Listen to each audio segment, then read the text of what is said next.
On October 4, 2025, a photo from Mars changed everything. The Perseverance rover captured something in the Martian sky, an elongated glowing object 4 times longer than it is wide. Within hours, 2 camps emerged. Harvard's Avi Loeb explained it as a camera trick, stacked images creating an illusion. Dr. Horace Drew, a scientist who worked at Caltech, argued the math doesn't work. If there's a green nickel coma surrounding this thing, the center should be green too. But it's white. Then NASA went silent, then ESA, then China, who always releases Mars images for propaganda, then the UAE, 4 competing space agencies, rivals on the world stage, all refusing to show what their Mars orbiters saw during the closest flyby in history. NASA's government shutdown started October 1st, exactly 48 hours before the flyby. Convenient. As 3i Atlas races toward the Sun, approaching perihelion on October 29th, we face 2 possibilities. Either this is the most unusual comet ever discovered, pumping out industrial-grade nickel alloys and defying every natural explanation we have, or something far more extraordinary is happening above Mars. We're going to break down the evidence both sides don't want you to see, the photos, the silence, the anomalies, and why October 29th might be the day everything changes. The photos that changed everything. October 4, 2025. The Perseverance rover in Jezero crater had been preparing for days. 3i Atlas, the 3rd confirmed interstellar object ever detected, was making its closest approach to Mars, 38 million kilometers away. This was humanity's best chance to observe something from beyond our solar system, from the vast darkness between stars where we've never sent a probe. The rover's navigation camera began its sequence. These black and white cameras aren't designed for stunning panoramas, they help the rover navigate terrain. At 38 million kilometers, each pixel represents an area larger than Earth's diameter.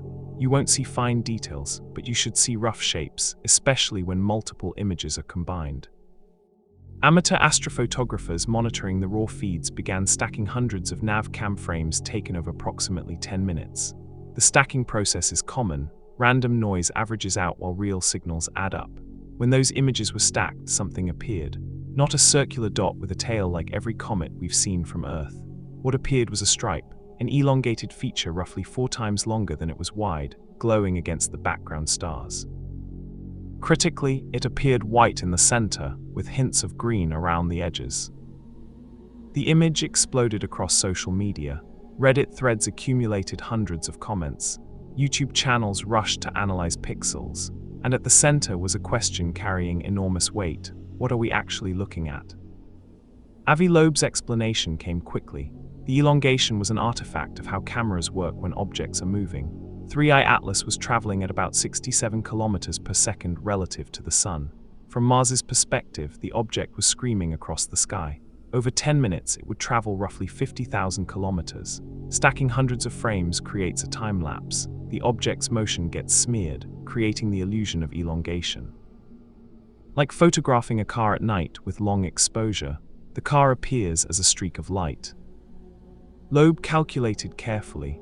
The navcam's angular resolution meant each pixel covered 12,500 kilometers at 3i Atlas's distance. The stripe appeared about 50,000 kilometers long. Divide by the object's velocity and you get approximately 9–10 minutes, matching the integration time needed. The math checked out. Case closed. Not according to Dr. Horace Drew. His credentials include work at Caltech and the MRC Laboratory of Molecular Biology in Cambridge. Drew pointed out that enhanced color versions showed something crucial. The center appeared white while edges showed greenish tinge. This was consistent with observations showing a green nickel-rich coma. If the elongation was purely an artifact of stacking images of a small rocky ball moving through a larger green coma, combining those frames should result in the central stripe appearing predominantly green. There would be so much accumulated green from the coma that the final image couldn't maintain a bright white center, unless the object itself has an extended white structure significantly larger than the green coma around it. Drew emphasized that multiple Mars orbiters had taken photos during the flyby: Mars Reconnaissance Orbiter, Mars Express, ExoMars Trace Gas Orbiter, China's Tianwen-1, the UAE's Hope probe. Yet as of October 6th, not a single official processed image had been released by any space agency. The high-resolution images from high-rise capable of 30 kilometers per pixel resolution remained unreleased. The spectroscopic data revealing chemical composition stayed behind closed doors. The silence that screams. NASA's answer was straightforward. The government shutdown on October 1st furloughed thousands of employees. Websites weren't being updated. The agency was operating with minimal staff focused on mission-critical activities. Processing images of an interstellar comet apparently didn't qualify as mission-critical. But the timing struck many as suspicious, a shutdown beginning precisely 48 hours before the most anticipated astronomical event in years. And it didn't explain why ESA, operating independently of American budget politics, also remained silent, or why China, which routinely releases images from Tianwen-1 as national pride, shared nothing, or why the UAE, eager to demonstrate Hope's success, hadn't jumped at the chance. This wasn't one agency dragging its feet. This was coordinated silence across geopolitical rivals, nations that compete for prestige and funding in space exploration. China has published over 14,000 images from Tianwen-1 since 2021. These are carefully processed, beautifully rendered images released with press statements timed to coincide with national celebrations. When Tianwen-1 captured global color maps of Mars, images were released within days. Space agencies use successes to justify budgets, inspire scientists, demonstrate technological prowess. During the Cold War, the space race was as much about propaganda as science. That competition never truly ended, it evolved. China and the United States view each other as rivals. The Artemis Accords deliberately exclude China. In response, China partners with Russia on lunar research stations. The Wolf Amendment prohibits NASA from bilateral cooperation with China. They don't share data, they compete. So when both NASA's Mars Reconnaissance Orbiter and China's Tianwen-1 had perfect vantage points to observe 3I Atlas, you'd expect each to rush results to publication. Imagine the headlines: China captures unprecedented images of interstellar visitor. It's the scientific achievement that justifies funding and generates excitement, but neither released anything. ESA announced in September that Mars Express and ExoMars would observe between October 1st 7. They specified instruments, planned observations, coordinated efforts involving teams across European nations. Then silence. No updates, no preliminary findings, no images. For an agency that routinely shares spectacular Mars images, the absence felt deliberate. The UAE's Hope orbiter was designed to study Martian atmosphere with instruments perfect for analyzing comet comas, infrared and ultraviolet spectrometers. Hope had clear line of sight during the October 3rd flyby. The UAE has been extraordinarily proud of Hope, the Arab world's first interplanetary mission. They regularly publish data, release updates, engage publicly. Yet after October 3rd, nothing. 5 space agencies representing the United States, Europe, China, and UAE, all with functioning Mars missions, all positioned to observe the same event, all choosing not to share results. 5 agencies that don't typically coordinate, that compete for prestige, suddenly aligned in silence. There have been moments when rival nations cooperated on mutual interests. The Partial Nuclear Test Ban Treaty of 1963 recognized atmospheric testing threatened everyone. Space rescue agreements followed. Apollo-Soyuz in 1975 saw spacecraft dock while nations remained opposed on Earth. The common thread: shared existential stakes. The United Nations Office for Outer Space Affairs has guidelines about handling detection of extraterrestrial intelligence. These protocols emphasize no single nation should make unilateral announcements. Confirmation should be verified, the international community informed. Premature disclosure could cause panic or misinformation. If Mars orbiters observe something genuinely challenging the assumption 3I Atlas is natural, coordinated silence makes sense, not as conspiracy but as protocol, as caution, as attempting to verify findings before making irreversible statements. But that requires believing something extraordinary was observed. The silence alone isn't evidence except that images haven't been released. Data processing takes time. Scientists want to publish in journals. Government shutdowns disrupt workflows, yet the pattern remained troubling. Online communities track this obsessively. People noted Tianwen-1 routinely posts images within 48-72 hours. They pointed out ESA shared Mars Express images days after capture previously. Someone noted that October 1st, China's Tianwen-2 mission released a selfie showing Earth. China was capable of releasing space images during the exact timeframe when 3I Atlas observations should have been processed. They chose to release Tianwen-2. They chose not to release Tianwen-1. Green, glowing, and mysterious. Color in astronomy is information. When an object appears red, blue, or green, it reveals composition, temperature, and processes occurring. Sunlight is white, containing all visible wavelengths. When hitting a comet, some wavelengths get absorbed and others re-emitted through fluorescence. Green comets aren't particularly rare. Many develop greenish glow approaching the sun. The cause is well understood. Diatomic carbon, C2, forms when larger carbon molecules break apart under ultraviolet sunlight. C2 absorbs UV and re-emits at green wavelengths around 510 nanometers. 3I Atlas appeared reddish in July and early August. Reddish color indicated dust particles reflecting sunlight, normal for a comet far from the sun where sublimation was minimal. Red meant dust, expected behavior. Then came September 7, 2025. During a total lunar eclipse visible from Namibia, experienced astrophotographers Michael Yeager and Gerald Remen pointed telescopes at 3I Atlas.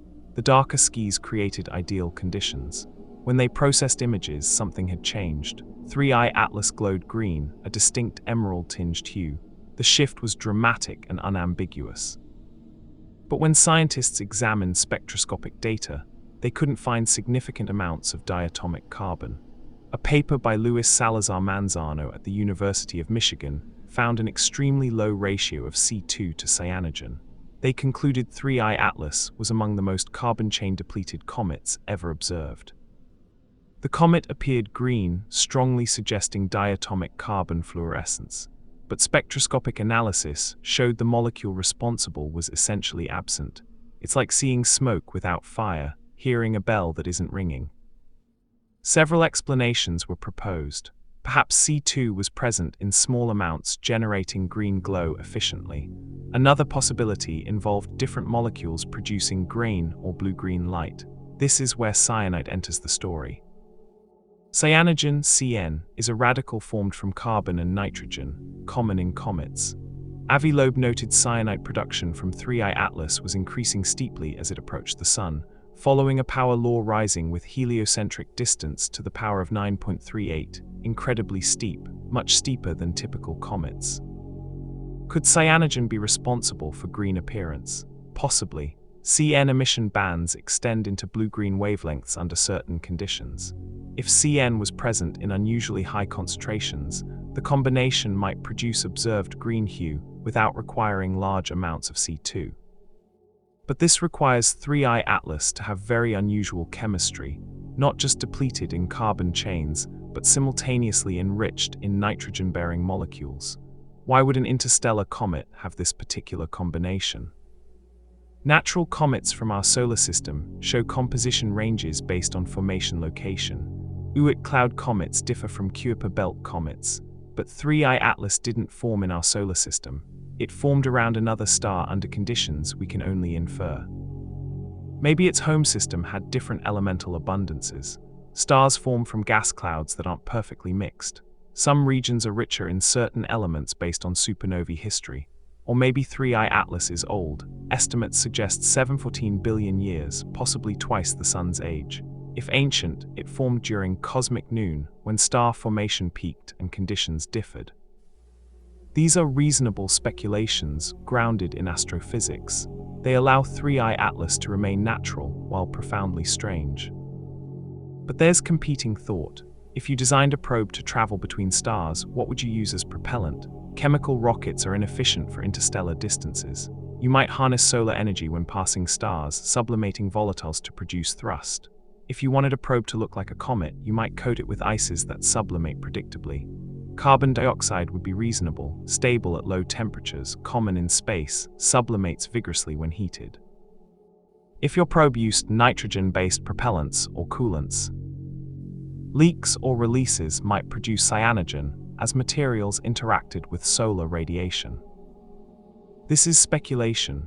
There's no direct evidence 3I Atlas is artificial. But the chemical peculiarities, carbon chain depletion alongside steep cyanogen production, green coloration without expected molecules, create patterns difficult to fit into standard comet models. Industrial alloys from deep space.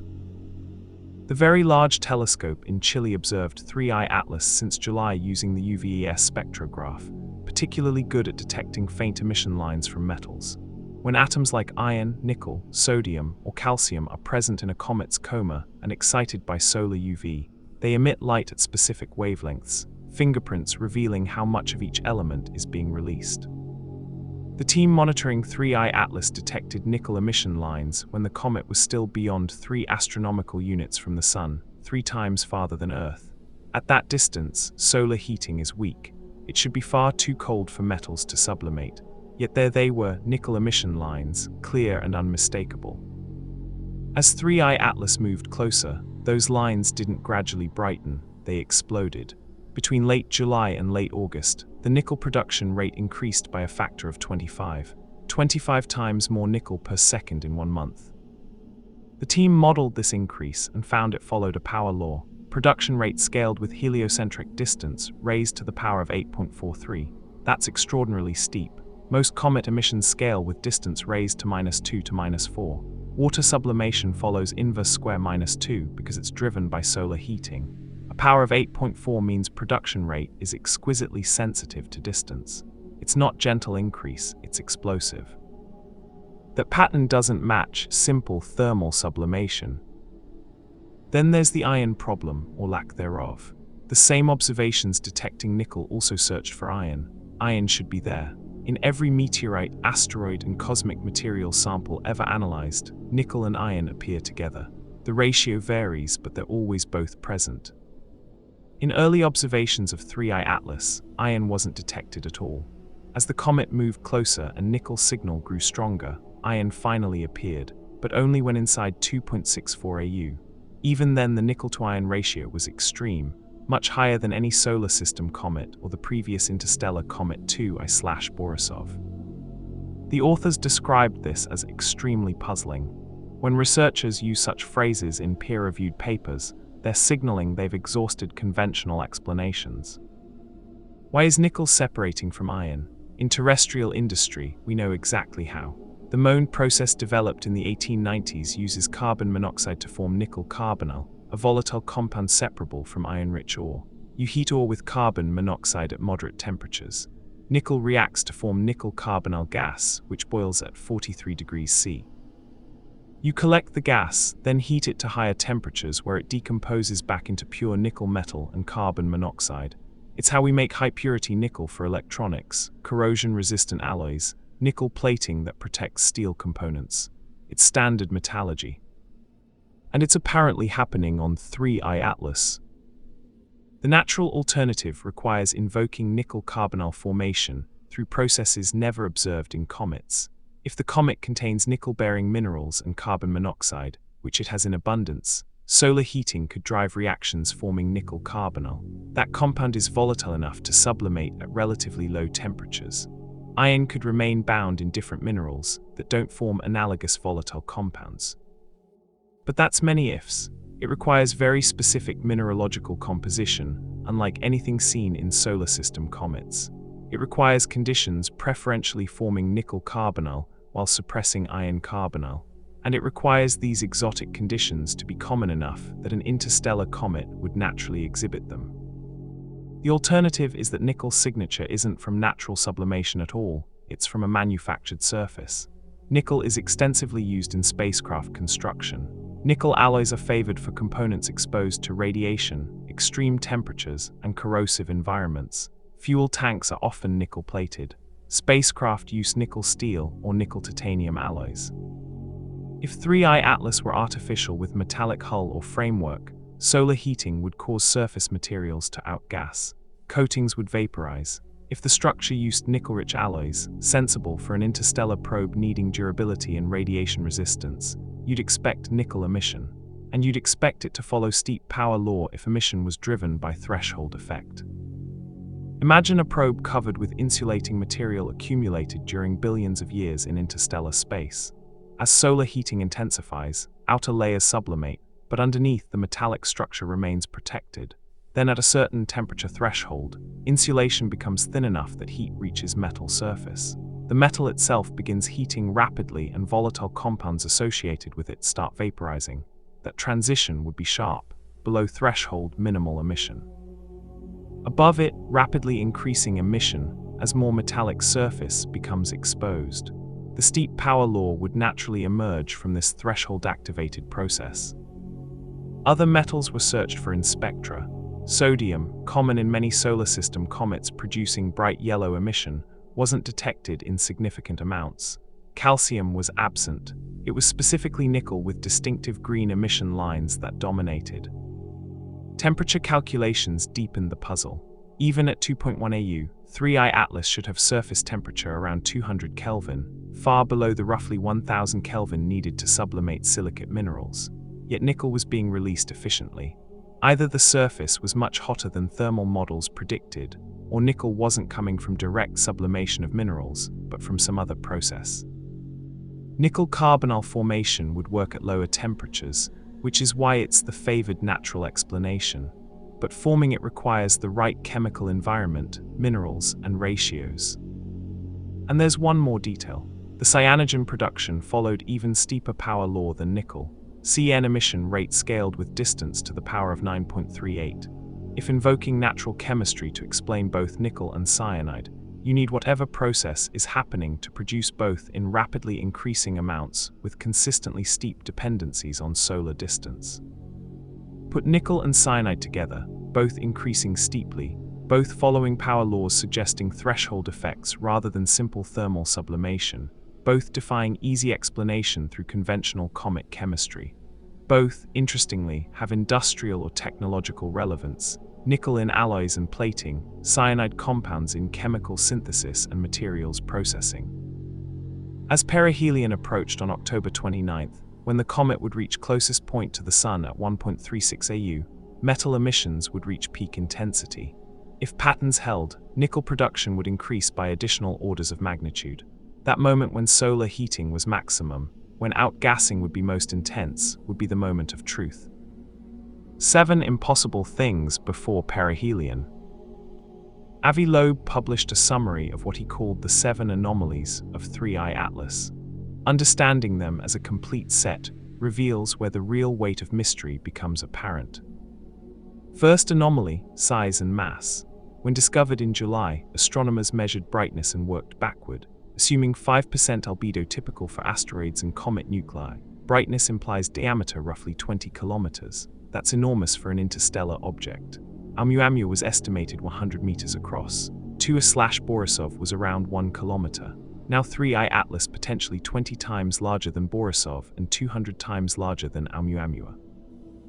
Large interstellar objects should be exceedingly rare. Planetary systems don't eject biggest members easily. When planets form and gravitational interactions scatter objects outward, smaller bodies get kicked out. The larger an object, the more gravitational binding energy, the harder to achieve escape velocity. Loeb calculated that if 3I Atlas really is 20 kilometers across, detecting it within 5 years of continuous sky surveys implies a mass supply of interstellar objects that's untenable. The Milky Way would need to produce and eject objects at this scale, at rates far higher than models allow. The alternative, the object isn't 20 kilometers of solid rock. Most brightness comes from large extended coma with much smaller nucleus hidden inside. That would make sense for a comet and bring mass down to reasonable levels. But then you must explain why this comet shows all the other anomalies. Second anomaly, the forward jet.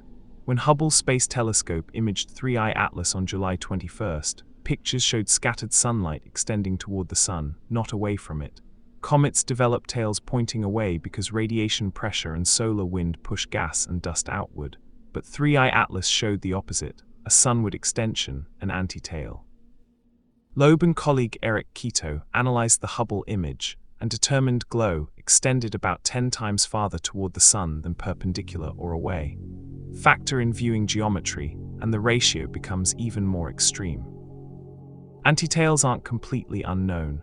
Some comets develop them due to specific geometric effects, where earlier released dust grains remain in orbital plane and appear to point forward from certain angles. But those are usually temporary and don't typically show extreme elongation, 3i atlas displayed. A forward jet could indicate active venting from the sunward hemisphere. If volatiles sublimate preferentially from the sun-facing side and are expelled with enough velocity to overcome radiation pressure momentarily, you could get a sunward plume. But that requires very specific conditions, very active outgassing. The third, fourth, fifth, and sixth anomalies relate to trajectory. 3i Atlas entered on a retrograde orbit, moving opposite to planets.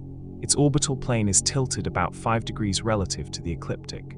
5 degrees doesn't sound like much, but if interstellar objects arrive from random directions, which they should, the probability of an orbit being within 5 degrees of the ecliptic plane is roughly 1 in 500. If 3i Atlas arrived randomly, you'd expect it from any direction with equal probability. The ecliptic plane is special to our solar system, but has no special significance in interstellar space. So why is this visitor aligned with it? 3i Atlas passed within 29 million kilometers of Mars on October 3rd. It will pass near Venus. Its trajectory brings it relatively close to Jupiter in March 2026.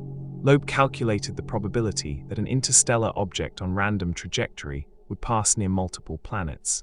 Using reasonable definitions of close approach, combined probability comes out roughly 1 in 20,000. The timing matters too. Planets orbit at different speeds. The probability an interstellar object not only passes near all 3 planets, but arrives when each planet happens to be in the right orbital location. That probability multiplies the already low trajectory probability by another factor. Loeb's rough estimate for combined probability of trajectory alignment and timing, about 1 in 200,000. The 7th anomaly is most speculative but intriguing. The arrival direction of 3i Atlas when traced back comes from a region near Sagittarius, toward the galactic center. Loeb noted this is within 9 degrees of another famous signal from that region. On August 15, 1977, the Big Ear radio telescope in Ohio detected a strong narrowband radio signal lasting 72 seconds at the frequency where neutral hydrogen naturally emits, a frequency many SETI researchers believe is logical for interstellar communication. The signal was so unusual that astronomer Jerry Amon wrote "Wow" next to it on the printout. It became known as the WOW signal. Despite many attempts, it's never been detected again. Is it meaningful that 3i Atlas's trajectory, when traced backward, points within 9 degrees of the WOW signal's origin? Loeb calculated the probability of this alignment as roughly 6 in 1,000. But here's the question. If you're an extraterrestrial civilization sending a probe to a solar system you've detected, how would you announce arrival? You might send a radio signal first, a hello. Then if you send a physical probe, you might send it along the same trajectory, so anyone connecting dots would realize the signal and probe were related. It's speculative. Connecting 3i Atlas to the WOW signal requires believing both are artificial and related, a leap beyond what data supports. But the alignment exists, documentable. When you list them out, the 7 anomalies create cumulative weight. Large size for interstellar object. Forward jet contradicting normal comet behavior. Extreme chemical composition with nickel without iron and carbon dioxide dominance. Green color without molecules that should cause it. Trajectory aligned with ecliptic plane. Arrival time optimized for planetary flybys. Arrival direction aligned with historic anomalous radio signal. Each anomaly has possible natural explanations, stretched explanations requiring special circumstances, but explanations nonetheless. Science works by finding natural explanations for observations. It's only when natural explanations become more contrived and improbable than artificial ones that you're forced to seriously consider the latter. What the POLITICIANS know? On October 2nd, the day before 3i Atlas reached closest approach to Mars, Stephen Miller, Deputy Chief of Staff for Policy at the White House, was making rounds on news programs discussing the government shutdown. Then a journalist asked a question that seemed to catch Miller off guard. Had the president been briefed on 3i Atlas? Miller's response was measured, calibrated. He confirmed appropriate agencies were monitoring the situation. He offered reassurances about scientific competence. He emphasized there was no danger to Earth, but he didn't actually answer whether the president had been briefed. He didn't confirm or deny. He pivoted to discussing capabilities of American space programs. The non-answer was itself informative. If 3I Atlas were just an interesting astronomical object, the expected response would be simple. No, the president hasn't been briefed on individual astronomical observations. But Miller didn't say that. He didn't dismiss the question as absurd. Instead, he acknowledged it seriously, spoke about monitoring, used language suggesting ongoing attention from federal agencies. That choice of words suggested 3I Atlas had indeed reached government levels where decisions about information management are made. Around the same time, Representative Tim Burchett from Tennessee appeared on Newsmax. Burchett serves on the House Committee on Oversight and Accountability with jurisdiction over NASA. He's been vocal about transparency, particularly regarding unidentified aerial phenomena. Burchett appeared on screen alongside Avi Loeb, both discussing 3I Atlas and its anomalies. The pairing itself was significant. Congressional representatives don't typically share airtime with astrophysicists to discuss ongoing scientific observations. They do interviews about legislation, policy, political controversies. But here was a member of Congress during active government shutdown taking time to publicly discuss an interstellar object. Burchett spoke about need for transparency, ensuring the public has access to information collected by federally funded missions. The subtext was clear. Burchett believed something was being withheld, and he was using his platform to apply pressure. Then came Representative Anna Paulina Luna from Florida. Luna had been briefed on the elongated Perseverance images. She reached out directly to Avi Loeb asking for his analysis. This is unusual. Members of Congress receive scientific briefings regularly, but typically from agency officials, NASA scientists, designated experts. They don't usually cold call university professors for second opinions. The fact Luna sought outside expert analysis suggests either she wasn't satisfied with official explanations or she wasn't receiving official explanations at all. Either scenario is troubling. Luna went further, sending a letter to NASA's leadership advocating for using the Juno spacecraft currently orbiting Jupiter to study 3I Atlas when the comet passes close to Jupiter in March 2026. Letters from representatives to agency heads about specific scientific missions are not routine. Congress sets budgets and provides oversight, but generally doesn't micromanage which astronomical target spacecraft should observe.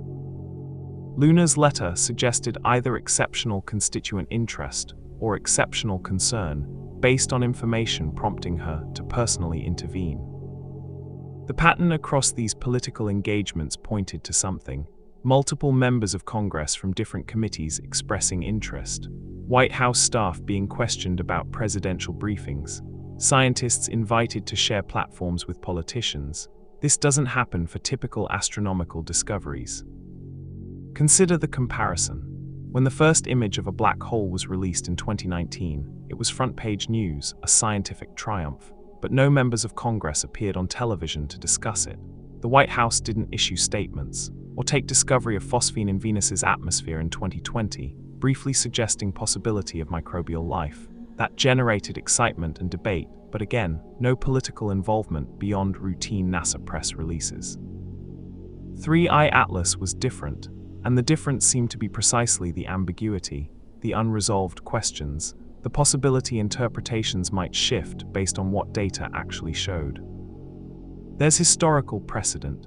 In 1960, when first serious SETI proposals emerged, scientists and policymakers quietly developed protocols for what should happen if an artificial signal were detected. Those protocols emphasized verification, caution, and international coordination before public announcement. The underlying assumption, unilateral disclosure by a single nation could cause panic, be misinterpreted, trigger diplomatic incidents. If observations of 3I Atlas produced data ambiguous enough to potentially suggest artificial origins, even as one possibility among several, it would be reasonable for federal agencies to brief elected officials, not to confirm alien technology, but to inform them of an anomalous situation where public interest was high and data interpretation uncertain, to prepare them for questions. to coordinate messaging so different agencies weren't contradicting each other. The shutdown complicated everything.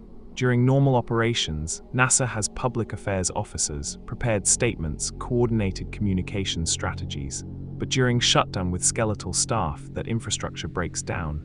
Scientists furloughed can't respond to media inquiries. Press releases don't get drafted. Coordination between agencies falters. And into that vacuum, individual scientists started speaking independently. Loeb publishing blog posts daily, other astronomers giving interviews, amateur researchers posting analyses on social media. Without central coordination, the narrative fragmented. Multiple interpretations circulated simultaneously, none officially endorsed, all competing for attention. From a political perspective, this was problematic. If you're trying to manage information about an ambiguous situation, the last thing you want is decentralized communication where different experts offer contradictory interpretations. Some observers suggested this was deliberate, that the shutdown was timed to prevent coordinated disclosure. That by furloughing NASA staff, the administration created plausible deniability. If scientists aren't working, if data isn't being processed, then of course there's silence. It's not suppression, it's logistics. But timing coincidences can be genuine. Government shutdowns happen when budget negotiations fail. October 1st happened to be 2 days before the Mars flyby purely by chance. The federal fiscal year ends September 30th. A comet's trajectory doesn't influence that process. Still, the coincidence gnawed at people. The timing of political silence, of technological silence from multiple nations, of a shutdown disrupting communication precisely when communication was most wanted, all felt orchestrated, even if it wasn't. October 29, the moment of truths.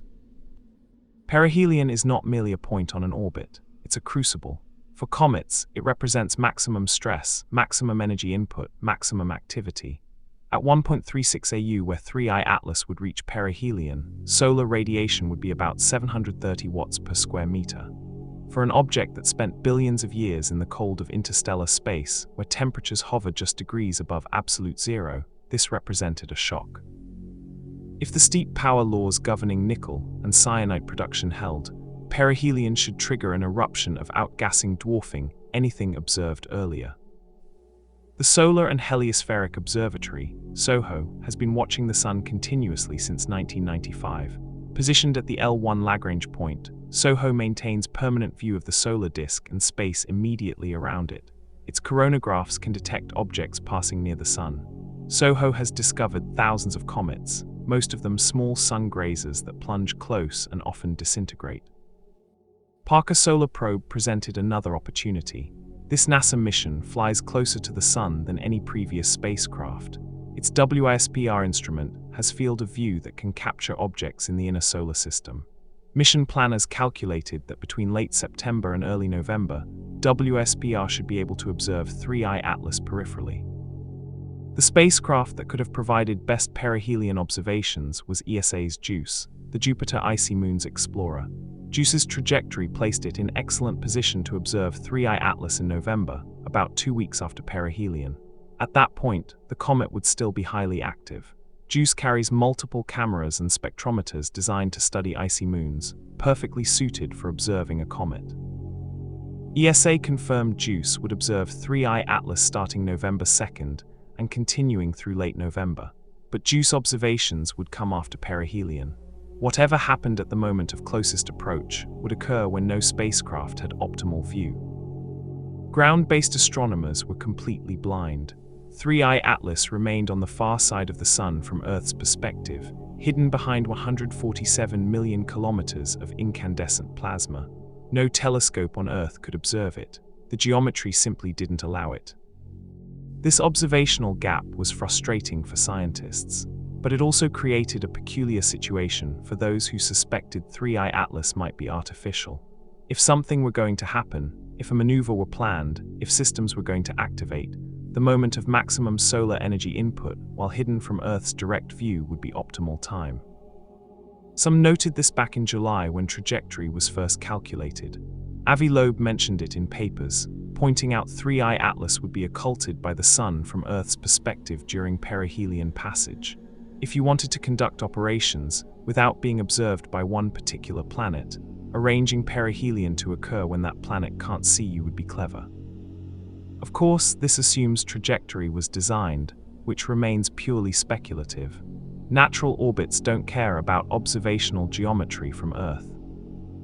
Online forums discussed extensively, what if 3I Atlas used a solar Obith maneuver? The Obith effect is a real phenomenon in orbital mechanics. If you have propulsion and fire it when deep in a gravity well moving at high velocity, you get more change in kinetic energy than firing the same system in deep space. It's most efficient to do burns at perihelion. If 3I Atlas wanted to change trajectory from hyperbolic escape to bound orbit keeping it in the solar system, the best place would be at perihelion. Maximum efficiency from propulsion, whatever form it took. And if you timed it so Earth couldn't directly observe the maneuver, you'd have plausible deniability. This is science fiction territory. Actual evidence for deliberate maneuvering was absent, but the scenario was physically plausible. The natural expectation for perihelion was also dramatic. If 3I Atlas was a comet and steep power law relationships continued, perihelion should produce massive outburst. Production rates had increased 25-fold from late July to late August. Extrapolating forward suggested rates could increase by another factor of 10 or more. That level of outgassing could alter the comet's appearance significantly. The coma would expand, potentially encompassing hundreds of thousands of kilometers. The tail would stretch dramatically. Brightness would increase, possibly making the comet naked eye visible if it weren't hidden behind the sun. Thermal stress could also fragment the nucleus. Many comets break apart at perihelion when heating causes internal pressure to build faster than it can be released through surface venting. If 3I Atlas had structural weaknesses, perihelion stress could split it. Fragmentation events are spectacular. The nucleus breaks into pieces, each developing its own coma. Brightening can be dramatic as fresh icy surfaces get exposed, but fragmentation marks the beginning of the end. Pieces disperse. Total surface area increases and they sublimate away faster than they would have as a single body. Fragmentation is a death sentence, just slower than immediate disintegration. Would 3I Atlas survive perihelion intact? The answer would tell us something about its structure. A coherent solid nucleus should survive, a rubble pile might not. And if it was artificial, if it had internal structure providing strength beyond random aggregation, that would show in its survival. October 29th arrived. The day passed. 3I Atlas swept through perihelion while Earth remained oblivious, facing the wrong direction, the sun itself blocking the view. Spacecraft collected what data they could from distant or oblique vantage points. Somewhere in the inner solar system, hidden from our eyes, something was happening to an object that had traveled for billions of years to reach this moment. Solar heating vaporized ices. Pressure built within the nucleus as gases expanded. Material streamed away into space, propelled by sublimation, by thermal expansion, by relentless push of solar radiation. Nickel atoms, if power laws held, were being released at unprecedented rates, glowing green as they fluoresced under UV bombardment. Cyanide radicals formed and dissociated in complex chemical cascades. Dust grains lifted off the surface, carried by escaping gases, catching sunlight and reflecting it back into space. And then perihelion passed. 3I Atlas began its outbound journey. Distance from the sun started increasing. Solar energy input began declining. The furious activity of perihelion would gradually subside as the comet moved back toward the cold of the outer solar system. But it would take time for observations to reach Earth. SOHO data would be downlinked and processed. Parker observations would be analyzed. Spacecraft couldn't transmit everything in real time. Data had to be stored, compressed, sent back through deep space network radio telescopes, received and decoded. Early November would bring first perihelion observations. JUICE would get its views in the second week of November. And finally, in early December, 3I Atlas would emerge from behind the sun from Earth's perspective. Ground-based telescopes could resume observations. The comet's post-perihelion appearance, its brightness, spectral characteristics, trajectory, all would be measured carefully. If it looked like a normal comet after perihelion, active but following predictable patterns, that would be one answer. If it had fragmented, that would suggest internal weakness, natural structure unable to withstand thermal stress. If it looked different, if its chemistry changed, if its trajectory showed unexpected deviations, that would raise new questions. The wait for December felt interminable. Weeks of uncertainty, of relying on incomplete data from spacecraft not designed for this task, of watching internet speculation spiral while concrete information remained scarce. What happens if we're wrong? There's a thought experiment philosophers and scientists sometimes pose when discussing existential risks. Imagine you're given a sealed box and told there's a 10% chance it contains something that will end human civilization, but 90% chance it's harmless. Do you open it? Most people say no. The asymmetry of outcomes makes caution rational. Now modify the experiment. The box is opening automatically in 1 month. You can't stop it. You can study it externally, run tests, gather information that might help you prepare. Do you look? Do you measure? Do you try to understand even though understanding might be unsettling? That's roughly where humanity finds itself with 3I Atlas. The object is here, moving through our solar system on a path we can't alter. It will exit eventually, continuing its journey through interstellar space. We can observe it or ignore it. We can gather data or remain deliberately ignorant, but we can't make it go away. If 3I Atlas is artificial, if some fraction of its observed properties genuinely indicate technology rather than geology, then its purpose is unknown. The default assumption, the optimistic scenario, is scientific curiosity. An advanced civilization sends probes to explore, to gather data, to learn about other star systems, much as we've sent Voyager and Pioneer probes out of our own solar system. Peaceful exploration, no hostile intent. But that assumption is just that, an assumption. We have no way to verify intentions. An object appearing to be a comet, but actually a probe, could be gathering intelligence about our solar system, about Earth, about whether life exists here. It could be reporting back, transmitting data via methods we can't detect. The paper Loeb co-authored with Adam Hibbett and Adam Krass, titled, "Is the Interstellar Object 3I Atlas Alien Technology?" explored scenarios where trajectory and timing weren't coincidental, where close approaches to Mars, Venus, and Jupiter served purposes beyond random chance, where perihelion behind the Sun allowed for maneuvers or activities Earth couldn't observe. The paper was careful to label itself a pedagogical exercise, an exploration of possibilities rather than claims of probabilities, but it outlined scenarios that were unsettling. If a civilization wanted to conduct reconnaissance of our solar system, 3I Atlas's trajectory would be nearly optimal. Retrograde orbits are harder to intercept. Close passes of multiple planets allow for gravitational assists to alter trajectory or for deployment of smaller probes. The paper calculated that if 3I Atlas used a reverse solar orbit maneuver at perihelion, it could potentially change from escape trajectory to bound orbit, remaining in the solar system indefinitely. Optimal timing for such maneuver would be when Earth couldn't observe it, which happened to be exactly when perihelion occurred. Is this what happened? There's no evidence yet. Trajectory calculations require precise position measurements over time. Until 3I Atlas emerges from solar conjunction in December and can be observed again, astronomers can't definitively determine if its path changed. And even if trajectory did change, non-gravitational forces from asymmetric outgassing could explain it. Comets routinely experience small trajectory changes from outgassing jets producing thrust. Distinguishing natural trajectory change from artificial one requires detailed observations of where outgassing occurs, how symmetric it is, whether forces produced align with observable jets. But the scenario raises uncomfortable questions. If an interstellar probe wanted to remain in our solar system to continue observations over decades or centuries, how would we stop it?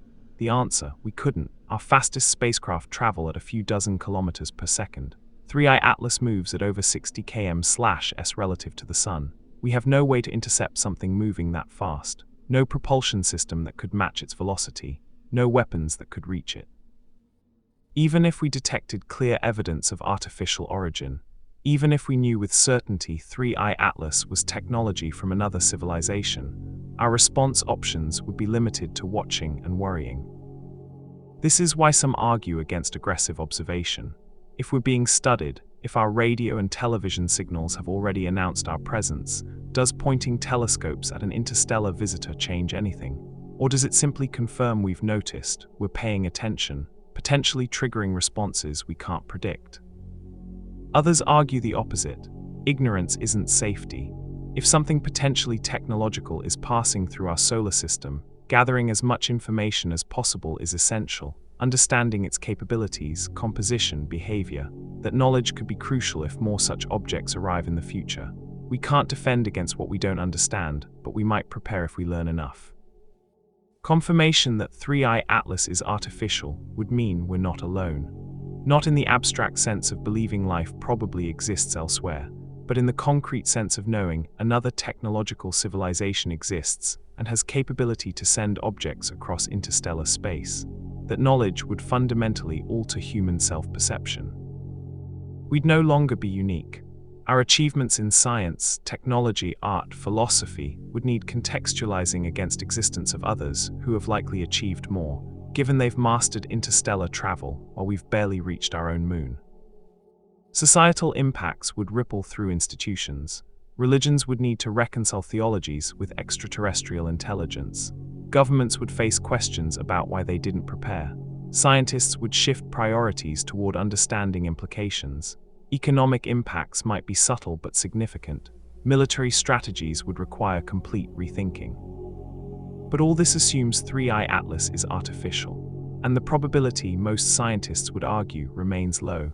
The anomalies are real, the observations are puzzling, but natural explanations, however strained, are still more likely than artificial ones simply because we have no prior evidence that interstellar probes exist.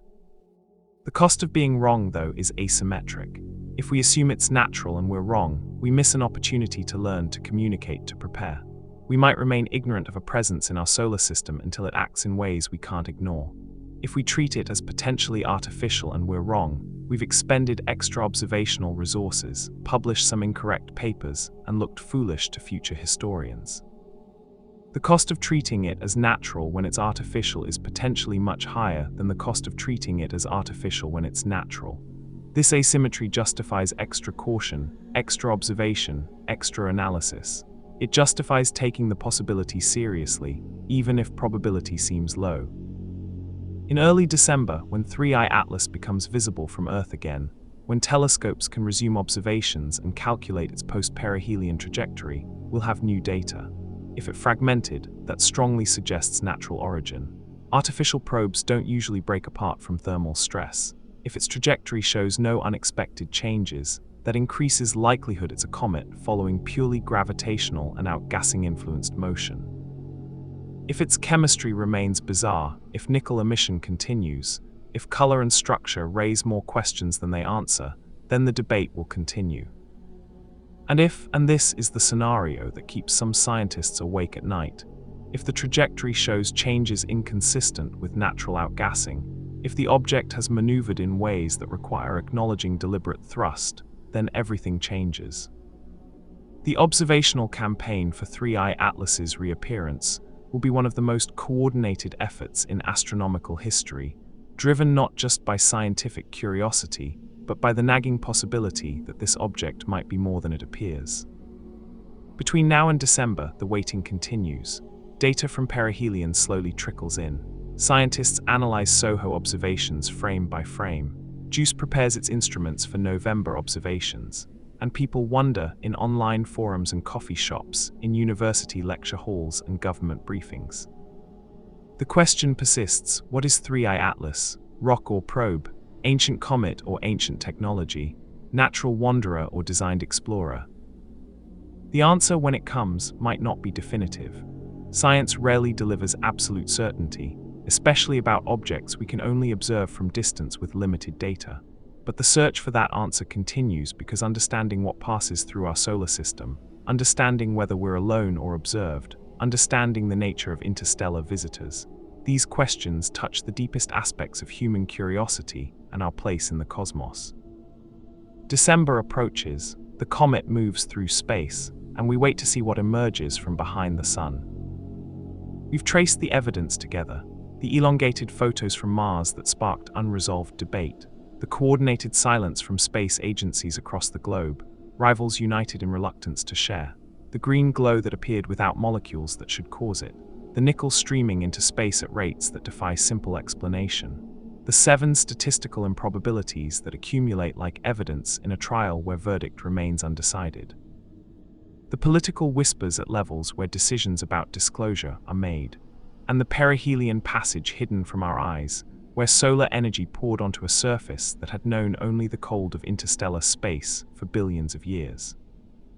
2 options remain: an elongated object or a camera trick, an ancient comet with chemistry we've never encountered, or something that merely resembles a comet while being fundamentally different, natural or designed, random or intentional. Perhaps December will bring clarity. Perhaps post-perihelion observations will show fragmentation, chemical changes, trajectory deviations that finally tip scales toward one interpretation or the other. Or perhaps ambiguity will persist, and we'll add 3i Atlas to that growing collection of cosmic mysteries, where evidence points in multiple directions and certainty remains elusive. What we know for certain, something from beyond our solar system passed through. Something old beyond comprehension, carrying materials formed around another star, shaped by processes billions of years removed from our experience. Whether it's a messenger or a coincidence, whether it bears information or merely reflects sunlight, it reminds us the universe is larger and stranger than our daily lives allow us to remember. The night sky continues its ancient rotation above us. Stars trace their paths, planets wander against background constellations, and somewhere out there, beyond the sun's glare, an interstellar visitor continues its passage through our cosmic neighborhood, holding its secrets, waiting to reveal whether the strange photos from Mars showed us something profound or merely taught us about the limits of perception.